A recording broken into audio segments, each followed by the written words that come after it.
Hello, everyone, and welcome to the podcast.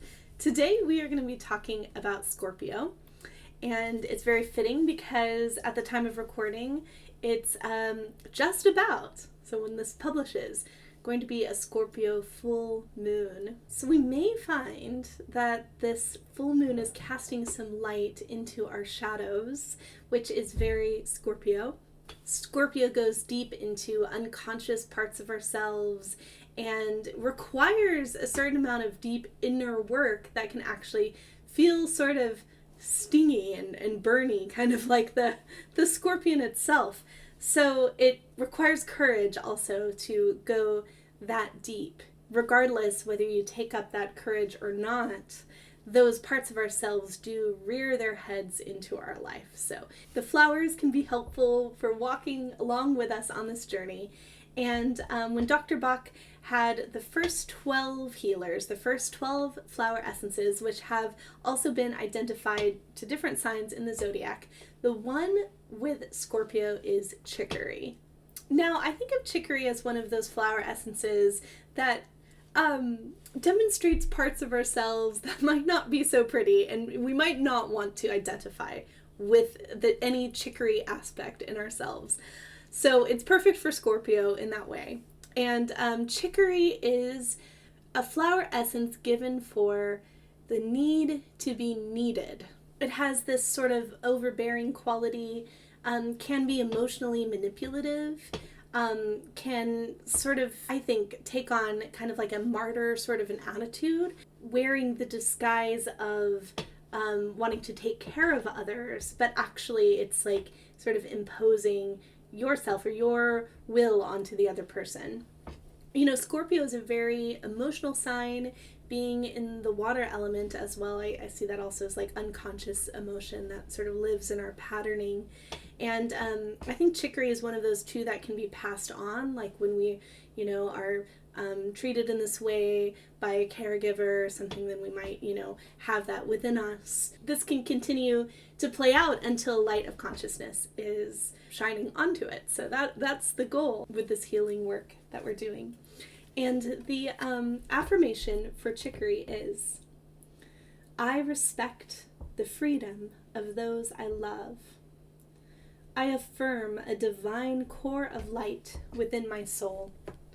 The nourishment I need comes from this center. In this light, my caring bestows liberty on others. So it really does become a beautiful flower, and we'll talk some more about the capacities and the potentials for someone who has this type. But first, I wanted to bring in the virtue, according to Rudolf Steiner and Anthroposophy, for the sign of Scorpio, which is patience becomes understanding. Now, it takes a lot of patience to do that inner work and to uncover those layers and be willing to dive that deep, also without getting lost in the darkness, because, it isn't pretty. Sometimes we can find ourselves sort of in a spiral with that. So in order to actually transform what we find and do that inner work, one of being willing to go there and to see it, and then to actually take up the work of transforming it, it requires a lot of patience, and it's not something that can happen quickly. And it's something we can't really rush, although we can continually bring ourselves to it. And I appreciate that in this virtue, patience becomes understanding, because it's easy to think we know something. Like the thoughts are very quick moving, and it's very easy to say, oh, I know that this is right and good and virtuous, right? And I think actually chicory is a good example of this. We think we know something, but actually it takes work of digging deep to actually really, really understand it on that deeper level. So with chicory, this feeling like I know it's good to take care of others. And I know it's good to be connected to loved ones, say. And in this kind of like feeling like you know it, you might actually miss that there's a deeper pattern happening wearing that disguise. So am I caring for another person for self-gain? Am I actually using them to feel like I have an identity? Or am I actually afraid of being alone So I feel that I really need to almost forcefully keep people in my sphere, keep people in my bubble. So with patience becoming understanding. So we start with the virtue of patience, and then it transforms into something even deeper and higher. With chicory, someone who has this quality might have a lack of patience around getting their needs met. So they feel they need to almost like manipulate other people around them to get those needs met, which might be unconscious needs. And then there's also a lack of understanding on the other side of this virtue, the understanding of what the other person really actually needs. Might be space. Because in a way, they might think that they're trying to meet other people's needs, but actually it's like this smothering sort of quality under the label of care. So with chicory, there really is this need to be alone and even to fully feel loneliness, that very human experience of loneliness, to be alone, to feel the loneliness, and to sit with their own discomfort. Have the patience to sit with that discomfort, which is very Scorpio. So now I'd love to talk about the potential of facing some of that inner darkness, whether it be chicory or some other kind of patterning and energy that you uncover and face with Scorpio in mind. How if you have a certain patterning or tendency, that actually also has a transformed aspect of it, and you actually can then move into a purified version of actually whatever the impulse is that you had. So say your impulse as a chicory person is to want to care for others. Like there is an impulse of caring for others. It's just sort of misguided and coming through the wrong channels of your being and coming through the shadow. It was really interesting to me because the card that I pulled from the Mother Mary Oracle by Alana Fairchild is Our Lady of Charity. So I'll read to you a little bit about what this oracle card has to say. Our Lady of Charity. I call upon my strongest children to aid those in need. I will empower your purpose and act through you. My powers are vast enough to keep you safe and protected, no matter where you may be. Fear not, and maintain your focus on me. I shall guide you, my beloved. Being a healer is not always a professional choice. Sometimes we are simply healers in how we are in the world, and sometimes those with a particular ability to love the Divine Mother are asked by her to be present in particular environments in need of healing. Those environments are often the darkest ones that are in the most need of her light. Something I wanted to say about this is that as we heal this pain in ourselves, it makes us more capable to help others heal. And so really, our pain is a gift, and there's a potential there. So no matter what it is, and I do appreciate this oracle card talking about moving through that fear, because that's very Scorpio too. In facing the dark, there can be a lot of fear to really see that, and to see ourselves. I think it's so much easier to have a blind eye to what pain is deep within. But then in doing that, it's also a missed opportunity to transform that, and then be able to walk with others and help others to heal too, even in just our daily actions. Far from being a martyr or victim, a healer, even if one doesn't know one is a healer in that situation at first, will benefit from allowing the Mother to work through him or her in those circumstances.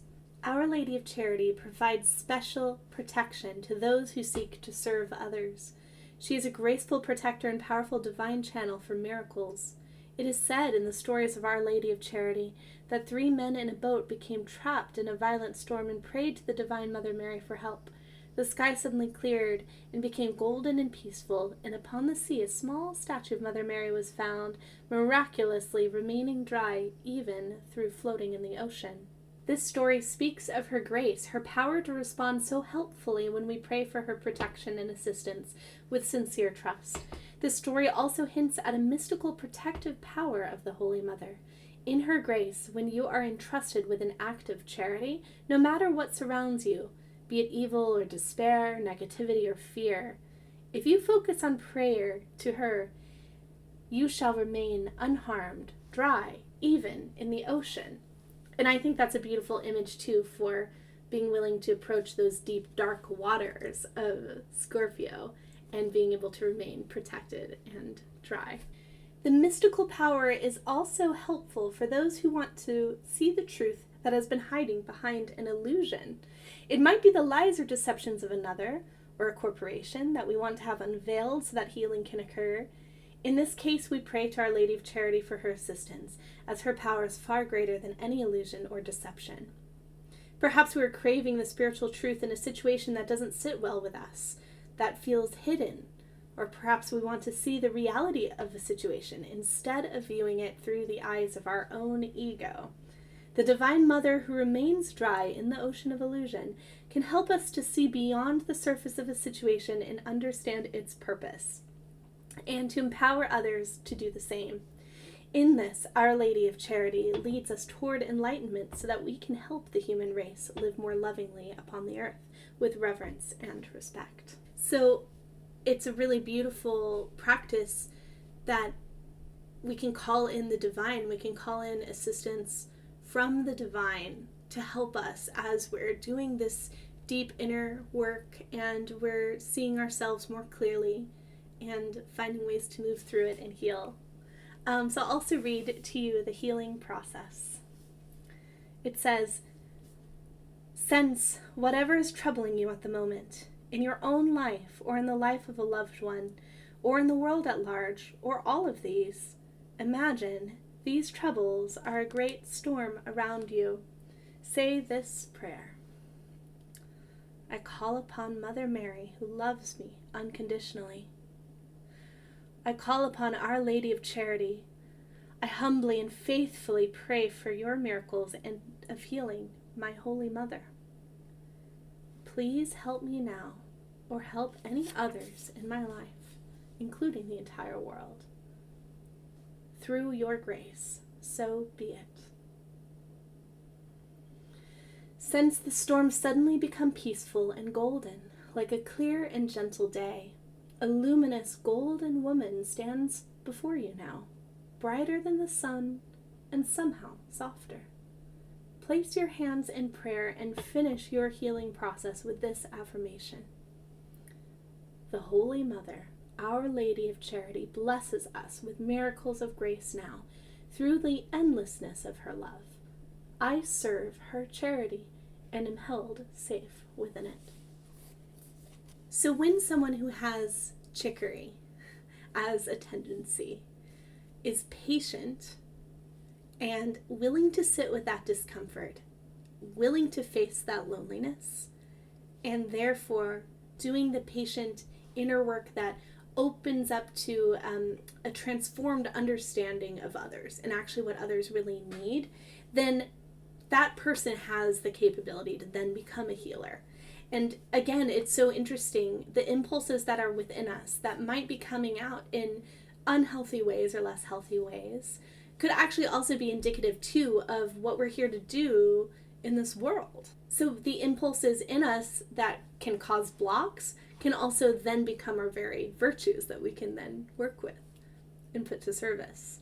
And I've noticed that the flowers are actually a picture of this. I've noticed this with a number of flowers, and I've really become to believe that this is true in the flower essences, is that the plant itself indicates, just like in homeopathy, when you take a remedy that's actually created from something that could cause or kind of reflects that the quality that you're needing to heal, but it's moved through a transformative process and therefore it's like transformed. The flower itself does that. Like you can see in the gesture of the flowers, its roots, its plants, its leaves, like the way that it is in the world, like with chicory, the way it just covers the ground and everything around it and just sort of smothers it. And then you see this flower come out of that, transformed, and the flower actually has the qualities of the other side of the coin, the transformed aspect of this. So the flowers teach us that, and that's possible in ourselves as well. And I see that with Scorpio. It's like Scorpio goes down into the depths of the darkness and deep within us and deep into the earth to then have a place of rebirth that's possible. So this is the darkness before the dawn. So I have here for you today a journal prompt for Scorpio. It's the journal prompt that I wrote, and you can grab a deck of cards if you'd like to pull a card with it as well. The prompt is: take some time to take stock of all the things you have transformed within yourself over this past year, last few years, and over your entire life. Celebrate how far you've come. What potential toward the future could this mean for you? How much more can you transform and become even beyond what you've already accomplished? And the card pull is: where might light need to shine in on my inner world right now? Now, I have to say that a practice of divination is really helpful for this kind of inquiry, because essentially we're trying to find an unconscious part of ourselves to shine light on. And sometimes it can be difficult to find that without some sort of trigger, like outside reflection that can help you see it. And with something like pulling a card, for example, you're then faced with an imagery, an archetype, a symbol, a number, whatever it is that might spark something within you that you wouldn't have thought of otherwise. So for me, with this question, I got the Fool. And I'm actually taking this as I'm needing to shine light in places where I feel like I'm uncomfortable with sitting with the unknown. And where do I not know? I don't have the answer. And where is it a mystery that I'm willing to sort of sit in front of and face? Or where is this new beginning that I have no idea where it's going to go? And how can I shine light on where I might be apprehensive about that or uncomfortable about that, so that there's more of a willingness to face that openly? And no matter what it is that you discover in this journal prompt, no matter what card that you pull, there is another flower essence that is very helpful to call in. And this is one of the 12 heart remedies identified by FES. It is a Bach flower. And this is one that I've associated with the sign of Scorpio. And that is holly. So holly is a heart healer. And Dr. Bach actually said that this was one that's going to be necessary for everyone, every single person. And it's anything within us that is not love. It's all of the things that, again, it's like you don't want to face, you don't want to think about. Hatred, anger, jealousy. But we have them in us in big ways and in less obvious ways too, in small ways. So there are two essences, actually. Holly is one and wild oat is the other, which is about finding your direction and purpose. And those are the two that Dr. Bach said that everybody would need. He also said that when you're unsure of a remedy to give to someone, that you give them holly or wild oat. And holly would be given to a person who's kind of more of a type A, more kind of aggressive sort of personality. And wild oat is someone who is a bit more tentative. So it kind of depends in which gesture you are. But holly is helpful for everyone. Everyone deals with this. We're trying to find what is love and how do we act out of love. So you can also wonder if this is especially fitting for you, maybe right now, or maybe with your tendency as well. And so here's our affirmation for holly. From the depths of my heart, I reach out. I recognize others as part of my universal self. I feel gratitude for the goodwill of others. Compassion makes my heart grow full. So on this ending note, to be willing to transform our pain into the very capacities that we can use to heal the world can be an act of love. So thank you so much for listening to this. Happy full moon if you're listening to this when it comes out. And otherwise, I hope that you're able to get something out of this, and I will see you next time.